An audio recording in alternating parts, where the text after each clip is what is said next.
Hello everyone. तो भाई NMR के दूसरे लेक्चर में आपका स्वागत है। मैं एसएसआर आपका स्वागत करता हूं भाई द सी ऑफ नॉलेज के इस मज़ेदार से डिस्कशन में। ठीक है, तो आज हम, जैसा कि हमें टॉपिक से दिख रहा है, न्यूक्लियर मैग्नेटिक रेजोनेंस स्पेक्ट्रोस्कोपी का पार्ट 2 पढ़ेंगे, जिसमें बेसिकली हम प्रिंसिपल को स्टडी करेंगे। तो चलिए फिर चलते हैं स्टडी करने। तो हमने देखा था भाई स्टेप्स टू एनालाइज स्पेक्ट्रोस्कोपी। तो भाई कैसे स्टेप्स में बढ़ेगी स्पेक्ट्रोस्कोपी आगे, तो धीरे धीरे हम उसके बेसिक्स को पढ़ेंगे, फिर उसके प्रिंसिपल को जानेंगे, फिर उसके सिलेक्शन रूल को समझेंगे। तो सिलेक्शन रूल का क्या मतलब होता है कि भाई जो स्पेक्ट्रोस्कोपी है वो किसी सिलेक्टिव मॉलिक्यूल या सिलेक्टिव मटेरियल पे लगती है। तो भाई कोई भी, जो भी हम जैसे कि एनएमआर के लिए हम यूज़ करते हैं कि भाई एनएमआर क्यों यूज़ होता है, वो बेसिकली यूज़ होता है determine the structure of a compound के लिए। तो सिलेक्शन रूल वो चीज़ होती है कि स्पेक्ट्रोस्कोपी उस पर अप्लाई होगी कि नहीं होगी। अब भाई एनएमआर कोई मॉलिक्यूल दिखाएगा, कौन नहीं दिखाएगा, तो उसे हम क्या कहेंगे, सिलेक्शन रूल। तो अब भाई मान लिया कि वो सिलेक्शन रूल को वो ओबे करता है जो मॉलिक्यूल है, तो बेसिकली एनएमआर का ग्राफ दे देगा, फिर उसके बाद उसे एनालाइज कर लो। ठीक है, तो भाई अब आ जाते हैं न्यूक्लियर स्पिन ट्रांजिशन पे। तो न्यूक्लियर स्पिन ट्रांजिशन क्या होता है, जैसा कि हम समझ में आ रहा है, न्यूक्लियर यानी न्यूक्लियस की बात हो रही है जी। स्पिन मतलब भाई गोल गोल घूम रहा है, और ट्रांजिशन मतलब चेंज, यानी कि न्यूक्लियस की स्पिन का चेंज होना। तो आगे आइए देखते हैं क्या है।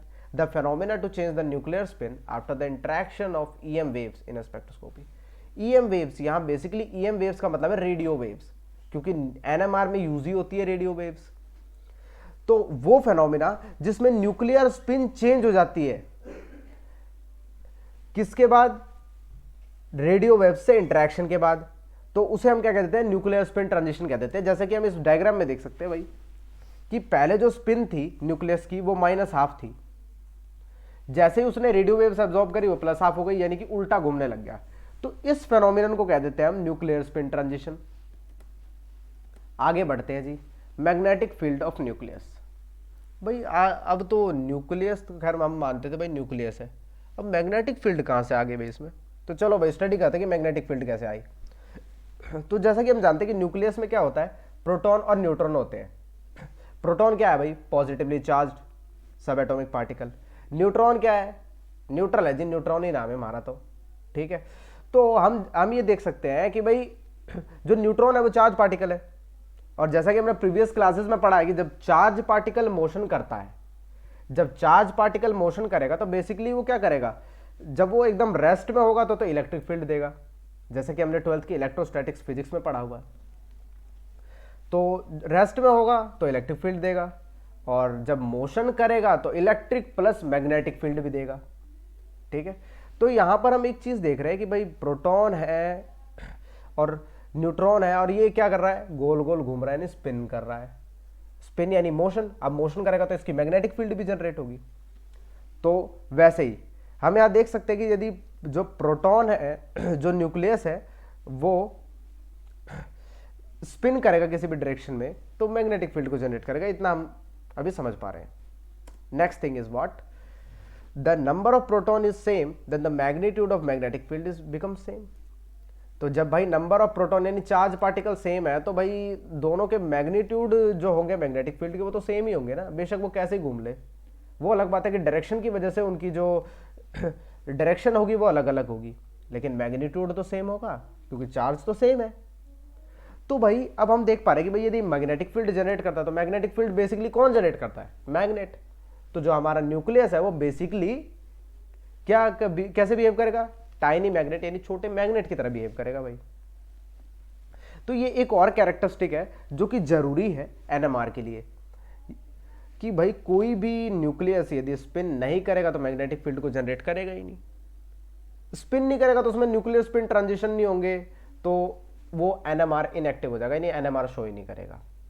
अब यहां फिर जब घूमेगा जब ही मैग्नेटिक फील्ड जनरेट करेगा। अब घूम ही नहीं रहा है तो कैसे मैग्नेटिक फील्ड जनरेट करेगा भाई। तो इसीलिए जो एनएमआर एक्टिव मॉलिक्यूल होते हैं वो क्या करते हैं, बेसिकली उनका जो न्यूक्लियस होता है वो स्पिन करता है, यानी एक तरह से अपने एक्सिस पर रोटेट करता है।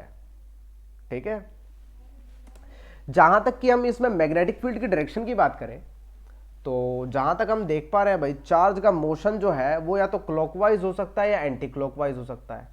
तो हमें पता है, हम जहां तक कि राइट हैंड थंब रूल लगाएं तो जो हमारी उंगलियों की डायरेक्शन है, जो हमारी जो 4 उंगलियों की डायरेक्शन है अंगूठे को छोड़कर, यदि वो मोशन को दिखाती है तो अंगूठा जो है हमारे मैग्नेटिक फील्ड की डायरेक्शन को दिखाएगा।